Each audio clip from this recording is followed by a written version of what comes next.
Baik, bismillahirrahmanirrahim. Assalamualaikum warahmatullahi wabarakatuh. Di sini saya ingin mengerjakan tugas akhir semester saya, yaitu anatomi sistem respirasi yang diampu oleh Ibu Nuri Nurianti Zulala, S.S.M.Kep.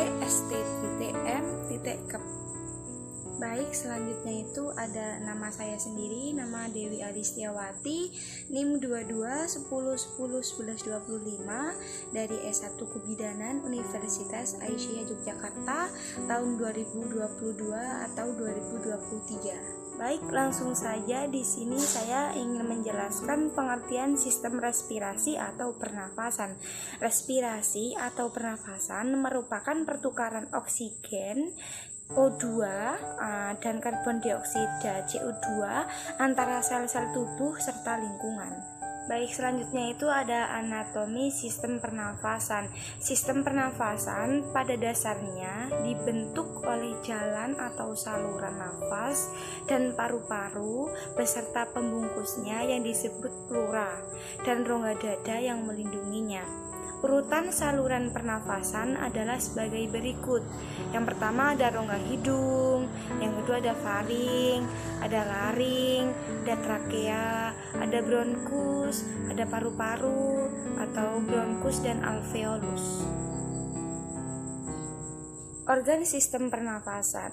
Organ sistem pernafasan atau respirasi bagian atas itu ada 4. Yang pertama itu ada hidung, ada faring, ada laring, ada trakea. Organ sistem respirasi bagian bawah ada 3.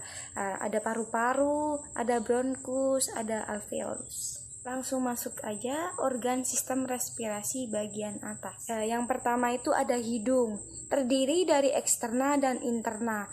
Eksternanya menonjol dari wajah dan disangga oleh tulang hidung dan kartilago. Sedangkan yang interna, rongga berlorong yang dipisahkan menjadi rongga hidung kanan dan kiri oleh pembagi vertikal yang sempit yang disebut septum. Yang kedua itu ada faring.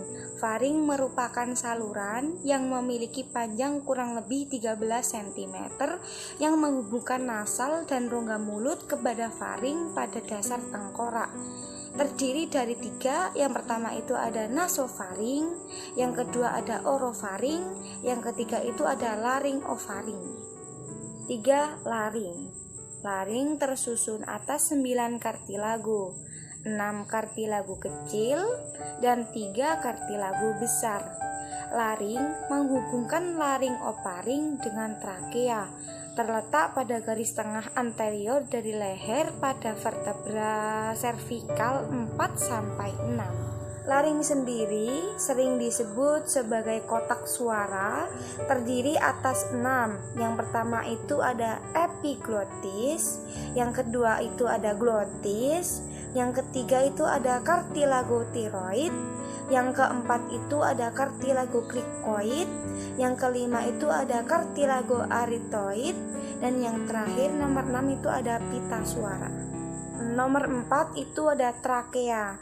Trakea merupakan suatu saluran rigid yang memiliki panjang 11-12 cm dengan diameter sekitar 2,5 cm.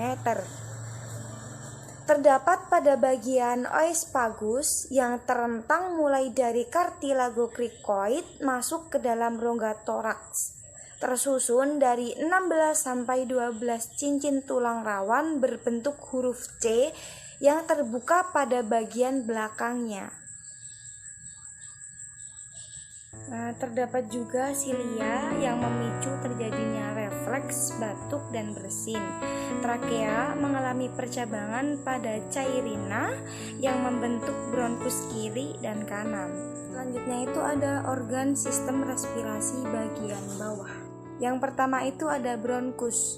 Tenggorokan atau trakea bercabang menjadi 2 bagian, yaitu bronkus kanan dan bronkus kiri.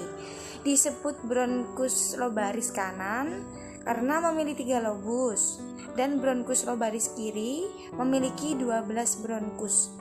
Bronkus lobaris kanan terbagi menjadi 10 bronkus segmental dan bronkus lobaris kanan terbagi menjadi 9 bronkus segmental.